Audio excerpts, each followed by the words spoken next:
All right, here we are again. You ready? Yep. This is Pete Koch, Breaking It Down with Andrea Logan. Gonna talk about nutrition. Break it down. I'll be right back.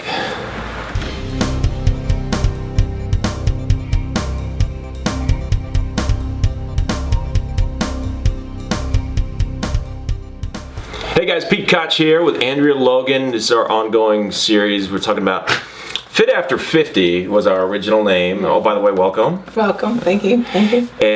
But we sort of changed that, modified that. It's like fit at any age, I think we should call this. First part, we discussed the mental approach, the psychological, and the one bullet point for you on the mental approach to your journey of getting physically fit would be positive, stay positive, positive mind, and then start with some strength training, and then now nutrition. Yeah, strength training, that's the second part, and now we're going to talk about nutrition. And by the way, for the folks, go ahead and check out those. You don't have to watch these episodes sequentially, but it's as long as you get it all in, right? And we believe that this subject, and I believe it's, profoundly, it's incredibly important. In this day and age where such a massive percentage of the population is not only overweight, but incredibly unfit and sick. It's sick. The society is sick.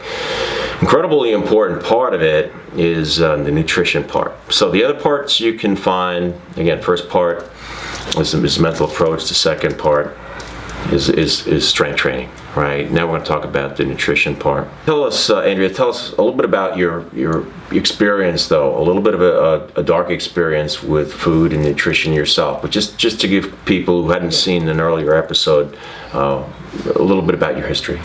I was bulimic for over 13 years, and I ate anything and everything that I desired because I knew it was coming up. Nothing good for me, actually. I would go from McDonald's to Burger King to Taco Bell within a 10-minute time frame. 20 chicken nuggets, super large fries, super large milkshake to I think the Whopper was at Burger King, onion rings, super-sized drink. To my favorite, Taco Bell was the Mexican pizza, burrito. But you threw up. Yeah, in between each one. So mine was like emotionally eating, but then purging my anxiety away. So what I learned for me is how to control my eating and how to do it properly where I could still eat, because I really like to eat, but all the right things for me and what I was trying to achieve. So Andrea was actively bulimic, daily, actively bulimic for 13 years. She's not bulimic any longer. Any temptations ever thought about that you could fall off the wagon? Oh, of course. It's a mental fight almost every day. I have not fallen off. I've been clean longer than I was bulimic now. But of course, I think with any addiction, you can't say you're 100% healed. It's a constant battle every day just to make sure you stay on the right path. And just to be clear, overeating is an eating disorder. Right? It's a medical eating disorder. It's the most common eating disorder by a mile. And part of the philosophy of Andrea's philosophy and my philosophy of proper nutrition, part of the benefit is that it will help you steer clear of overeating, right? So give our audience some of the fundamentals of a proper eating system. Include where you see people go off the rails and what can keep you on track. One, get rid of sugar. Number one. Get rid of it. It's no good. It's terrible. Just get rid of it. And once you can start getting rid of all your sugar addictions, things get easier. I think breakfast is the most important. Now, there are so many different nutritional ways that are out there in the universe that people believe in. However, I know what worked for me. It might not work for you, but I know it worked for me. But breakfast is very important. And then your lunch and your dinners. However, you've got to look down and jot down and be honest. Honesty is the best policy. of where you fail. Is it in the car going through a drive-through? Is it snacks? Is it I've got to have something before I go to bed and it has to be sweet? Is it Twinkies? Is it a cinnamon bun? Or is it a ton of ice cream? Whatever it is, be honest. And then let's throw away the junk and then start looking on where we can fix. So let me pull this together now. Number one, get rid of the sugar. Right? You've got to do a massive cleaning of your situation in your house, in your cupboard, in your refrigerator, in your freezer, in your car. Yes. Get rid of the sugar. Just get rid of it. What's it going to feel like to go cold turkey on sugar? It's going to be some pain. It's pain. And what I do with my clients, I actually go into their homes and clean out their pantry, their refrigerator. So do it yourself, Yeah. right? Hire someone to help you, or you know what? Do it. Get rid of it. Get rid of goldfish. Get rid of those nasty crackers, processed food. But go in and be honest with yourself. And because we're all snackers, just start filling your refrigerator with good things. Celery, cucumbers, pickles, whatever it is. But get rid of all the sugar and all the junk. Get rid of it because it's not a temptation. All right, that's it. Let's think into what's your position on calorie counting. I've seen it work both ways. I actually believe in it when we are trying to get to a goal setting.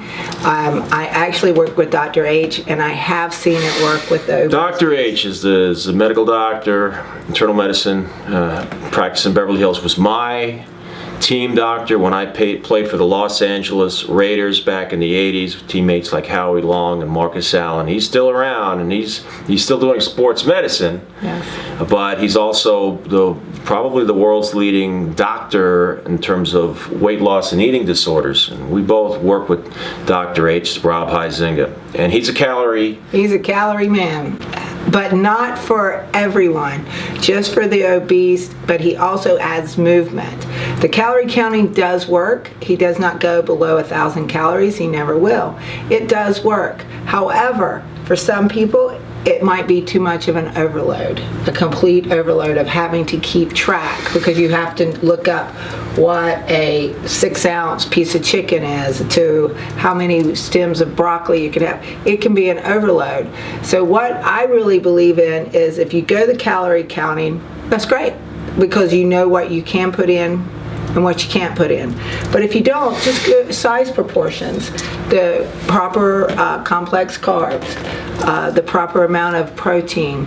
portion control. Yeah, portion control is probably the easiest way, and then you'll see it's working and it becomes easier than counting calories. They both work. Some people believe in more fat in your diet. Some people believe in more carbs in your diet. Carbs on this day, carb low on that day. Honestly, the simpler you make it, the simpler it's going to work. Yeah, you know, some people cycle carbs or do intermittent fasting. We share the position of that Rob Huizinga shares, and that's unnecessary. Some of that stuff can have a benefit, but let's keep it really, really simple. And that is a key. Once things start to get complex and you start counting units of food, and you got your different macronutrients, your carbs, fats,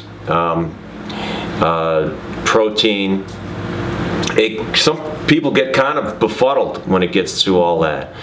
So portion control, you can weigh your food, which again kind of gets on that slippery slope. They don't do it. Dr. H doesn't necessarily recommend that. We don't either. But we know that you can begin to estimate pretty accurately, does a portion of food fit in the palm of your hand? Does it take up the entire hand, or does it just fit in the middle? There's lots of books that we don't want to get into the details of that, but understanding portion control.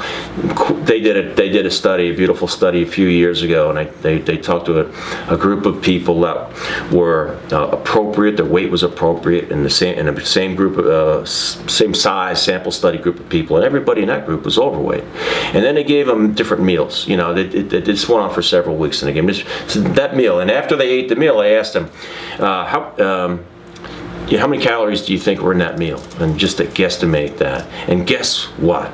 All the people that were of the appropriate weight slightly underestimated how many calories, overestimated how many calories they ate. They overestimated. So I thought, oh, that was probably, I don't know, 2,000 calories. Well, it was only 1,600 calories. Then I went to the overweight group, and they underestimated. Oh, that wasn't so bad. That wasn't bad. That was probably 1,200 calories. But it was 2,000 calories. Time and meal and after meal like that, you can see how they begin to go in different directions. So generally speaking, people that are overweight need to get a handle on portion control. And just get portion control, and then just get rid of all the things that will drive you to your cheating food. Triggers. Get rid of them. Get rid of them. What are some? What do you think the typical triggers are that people have to contend with? Sugar and bad carbs, soda. But what starts the reach for the candy like this? What triggered that? It could be boredom. It could be a bad day at work. Stress, not liking yourself when you're trying to put on your clothes. Depression, all of those are stemmed. Mine was anxiety, and I guess maybe depression, but it can stem from anything. So if it's there, you're going to do it. I do it. So I don't have it. You can't eat that one potato chip. Sorry, you can't do it. You end up eating the whole bag. You just can't, so get rid of it. And when we get into this is serious stuff. When we talk about the emotional and mental approach to this, which we do here, it is serious business. If someone is feeling anxiety, a lot of anxiety, or depressed, and the behavior becomes to go to that food, we encourage you to seek help by a professional in that area. That's not the domain of what we're talking about here. That's going to take you over into psychiatry or psychology, or clergymen. Find somebody to help you in that area, because these things do get all tethered together, emotion. However, the first step in solving any problem is being alert that you have that problem, is identifying. And we're pointing out here that when you feel depressed, anxious, it very likely will send a trigger, and when people tend to go, it's going to be the sugary foods, and it's going to be the chips and something that is salty. Yeah, salty and sugar. It gives you some kind of like emotional high. So but if we use a little willpower, there has to be some element of willpower. What are the best substitutions for those foods that are going to hurt you? Apples, strawberries, blueberries, blackberries. Put some cucumbers and vinegar. Sit on. There's that salty kind of taste. Start putting good, feel good, bunch of snacks in the refrigerator that you can pull from and eat. Make you a protein shake. But I really believe if you have the good foods, chicken. Just have cut up chicken in little containers that you can go to. Salad. Just if you really need to munch on something, most people do like that crunchy. Put an apple. And texture is very important. Very important. And although it has an odd texture, I know one of the go-to foods that you eat quite a bit, and it satisfies that sweet tooth, right, is Cool Whip. Yes, yeah, I eat the fat-free, sugar-free. Fat-free, sugar-free Cool Whip. Like maybe 2 or 3 little tablespoons of it, and then I'm good. But I have learned how to take that one bite of a cookie, and it didn't happen easily. It took years, and because I don't think you need to deprive yourself, you just don't need to overindulge yourself. So once you get on track, you can give yourself a little bit of a cheat, but then just start right back. I will say triggers are very important. You've got to recognize your triggers. For my clients, what I do is I just tell them to text me if they're having a bad time. Say, okay, I'm about to reach for that glass of alcohol, or, oh, I'm having a bad day. I really want those French fries. And I tell them no, and I'll tell them what to go and do. And if I say go out of the house, walk around in your yard for about 10 minutes drinking water. So if you can find someone you can be accountable to help you is really, really important, because doing things alone, you can talk yourself out of it. Just find accountability somewhere. Yep, you can find her. It's Andrea Logan on Facebook. Leigh. That's the way you spell Lee. Subscribe to my channel. Tell your friends about it. Share this on Facebook. Push it out there to your social media. We're trying to help people, and we need your help to build this thing up. It's really important. We are dead serious about this topic. We have too many obese and sick friends and certainly far too many people in society are suffering needlessly. I mean, truly needlessly. It's not rocket science, but it does take some principles that we're discussing here today, and it takes support. So you can reach out to Andrea Logan. You can also hit me up on Facebook, Pete Koch. I'm the #1 Pete Koch there in the nation, and hit me up with any suggestions. Go ahead. We appreciate your comments here, and thank you, Andrea. Thank you. All right, so this is Pete Koch, Breaking It Down, and we'll see you next time. Bye.